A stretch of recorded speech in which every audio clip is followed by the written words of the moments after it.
মুসারে আল্লাহরে জিগাইবানি, আমি গরিব মানুষ, আমি ভালো কিছু কিনতে পারি না, ছেলে মেয়েকে ভালো কিছু খাওয়াইতে পারি না, ভাঙ্গা ঘর, এত গরিব, ভালো করে ঘর বানাইতে পারি না। আল্লাহরে জিগাইবানি কি করলে আমার উন্নতি হবে, ধনী হব, টাকা পয়সা হবে। আল্লাহরে জিগাইবানি। আল্লাহ মুসা নবী কই ঠিক আছে, আল্লাহরে জিগাইব তুমি কেমনে ধনী হইবা।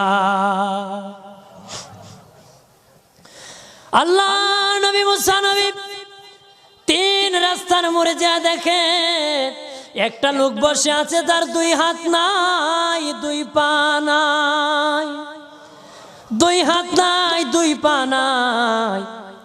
ওই লোক ডাক দিয়া কয়, মুসা রে, জীবনে কোনোদিন নিজে হাঁটতে পারি নাই, নিজ হাতে খেতে পারি নাই, কেউ খাওয়াইলে খাই, নতুবা উপবাস থাকি, বৃষ্টি আসলে ভিজি, সেখানে আমি